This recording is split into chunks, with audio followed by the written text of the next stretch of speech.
오늘 말씀의 제목은 각자의 자리에서 신실하게입니다. 여러분, 만약에 여러분께서 아합 시대에 하나님을 믿는 하나님의 자녀로 산다고 한번 생각해 보세요. 그 일이 결코 쉬운 일은 아니었을 겁니다. 정치적으로도 혼란스러운 시대였고 신앙적으로도 깊이 타락하는 시대입니다. 특별히 아합과 이세벨의 이 폭정을 우리가 살펴보면은 공개적으로 하나님을 믿는다는 것 자체가 생명의 위협을 받을 수 있는 시대입니다. 사실 우리 한국의 교회 역사에서도 이런 시대가 있었습니다.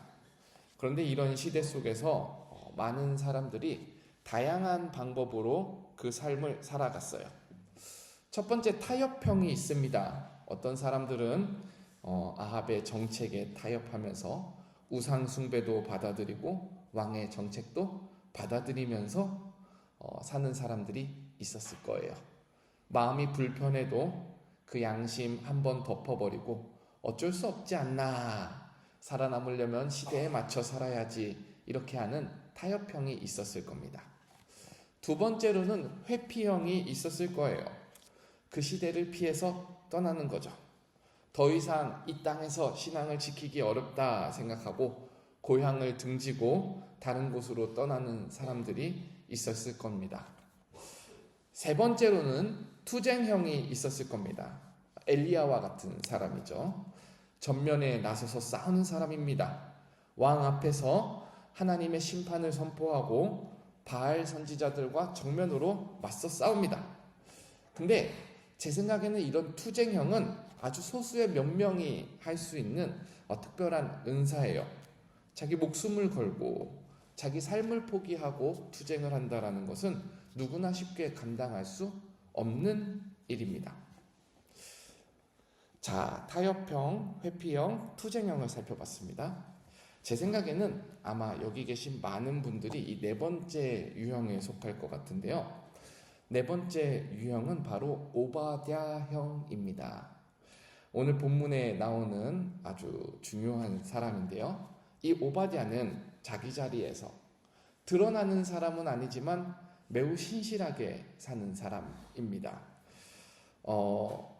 엘리야처럼 왕과 전면으로 맞서 싸우지 않지만 왕 옆에서 나라를 위해서 일하면서도 하나님을 향한 믿음을 잃지 않는 사람입니다. 자, 오늘 말씀의 제목이 각자의 자리에서 신실하게인데요. 하나님께서는 우리를 하나님의 자녀로 부르실 때 우리 모두를 다 엘리야처럼 부르시지는 않으셨어요. 그러나 분명한 것은 하나님은 모든 성도를 오바댜처럼 부르십니다. 무슨 말이냐? 우리에게 주어진 각자의 자리에서 신실하도록 부르신다라는 뜻입니다.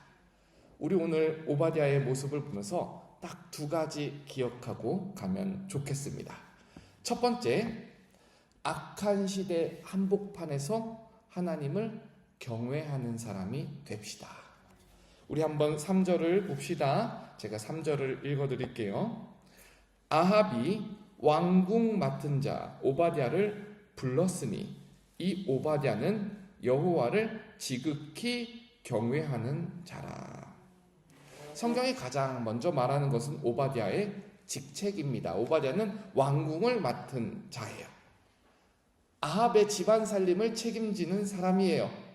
아합의 권력 중심에서 일하는 사람입니다. 아합이 말하는 명령이 바로 곧 오바댜에게 처음 들려오고 이세벨의 그 악한 웃음소리가 오바댜에게 바로 처음 귀에 들려오는 그 자리가 바로 오바댜가 앉은 자리입니다. 한마디로 눈치를 봐야 되는 사람이죠. 바알 숭배하는 그 자리에 바로 곁에 있는 사람이 바로 오바댜입니다. 근데 성경이 오바댜에게 하는 말이 오바댜는 타협을 한 사람이 아니라 하나님을 경외하는데 지극히 경외하는 사람이었다라는 말을 합니다.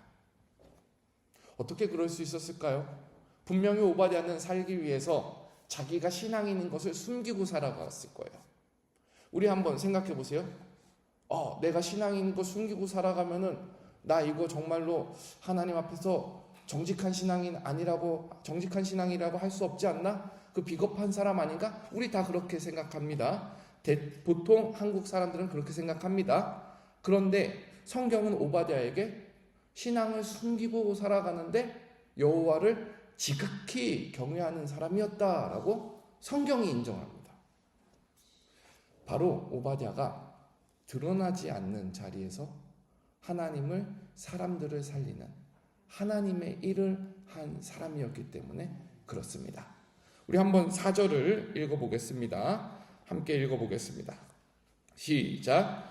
이세벨이 여호와의 선지자들을 멸할 때에 오바댜가 선지자 100명을 가지고 50명씩 굴에 섬기고 떡과 물을 먹였더라. 이세벨이 선지자를 막 죽이고 다니고 있죠. 근데 오바댜는 하나님의 선지자들을 살리기 위해 100명을 굴에다가 숨깁니다.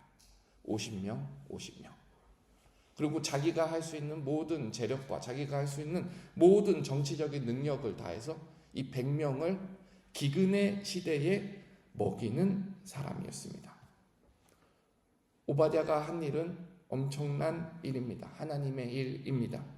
비록 오바댜가 갈멜산에서 복음을 선포하고 부를 구한 사람이 아니라 할지라도 오바댜 역시 하나님께서 하나님의 사람들을 이어가고 살리는 일에 있어서 쓰임받는 사람들입니다. 엘리야가 공개적인 사람이라면 오바댜는 은밀하게 보호하는 사람입니다. 사랑하는 여러분, 우리가 교회에서, 우리가 삶의 현장에서, 또 우리가 각자의 자리에서 묵묵하게 섬기는 일이 엘리야처럼 모두 다 공개적으로 드러나는 화려한 일은 아닐 수 있습니다. 사람들이 박수치고 사람들이 알아주는 일이 아닐 수도 있습니다. 어쩔 때는 몰래 해야 하는 일이고, 어쩔 때는 참 내가 살기 위해서 조심하면서 하는 일일 수도 있습니다. 그러나 우리가 기억해야 하는 사실은 하나님 나라의 일은 반드시 무대 위에서 이루어지는 것은 아닙니다. 때로는 공개적으로 하나님께서 그 일을 사용하시기도 하지만 하나님께서 많은 경우에 은밀한 일, 떡과 물을 나르는 오바댜의 방법을 사용하시기도 합니다.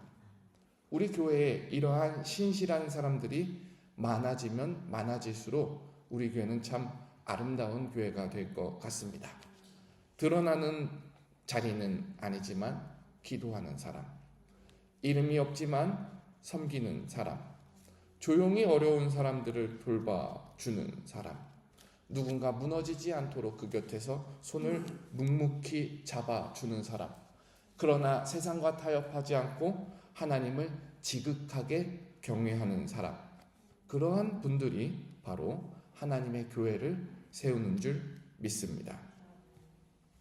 그러므로 저는 우리 스스로에게 한번 이러한 질문을 했으면 좋겠습니다. 내가 어디에서 누구를 경외하는가?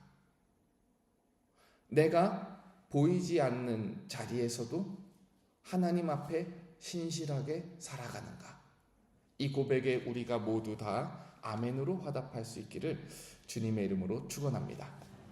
두 번째, 오바댜는요, 세상과 타협하지 않으면서도 세상에서는 실력 있는 실력자였다라는 사실입니다.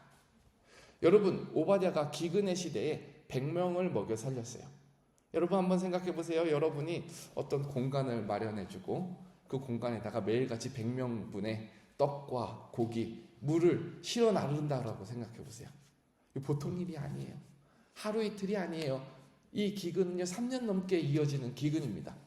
그러니까 100명을 먹여 살린다라는 일은요 들키지도 않고 그 물자를 감당하면서도 정말로 자기 자리를 3년 동안 넘게 이탈하지도 않으면서도 이 모든 것을 한다는 것은요 실력이 필요한 일입니다.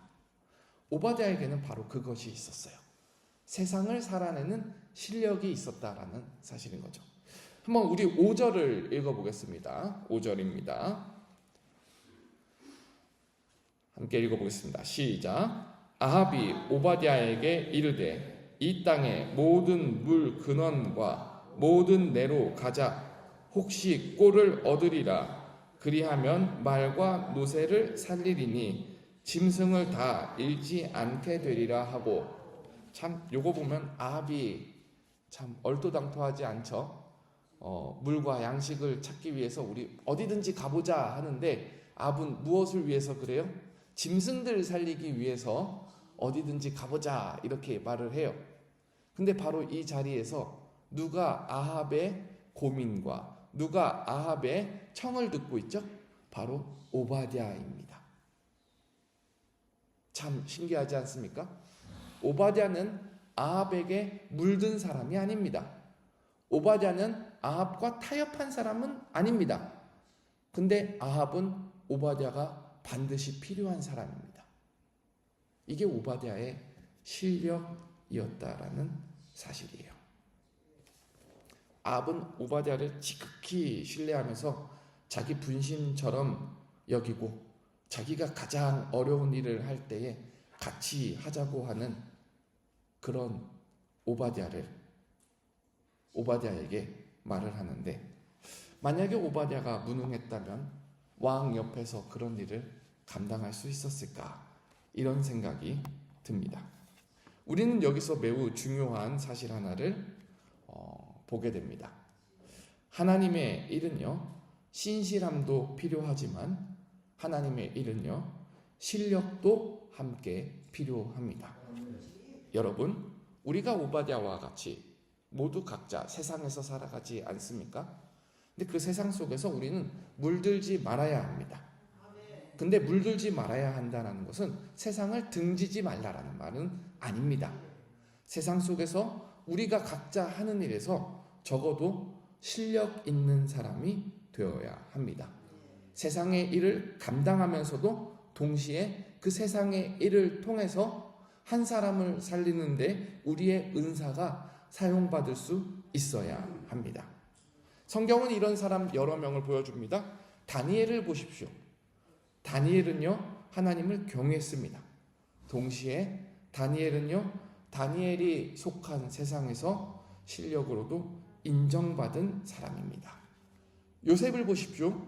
요셉도 보디발의 집에서, 감옥에서, 바로의 궁에서 하나님을 경외한 사람입니다.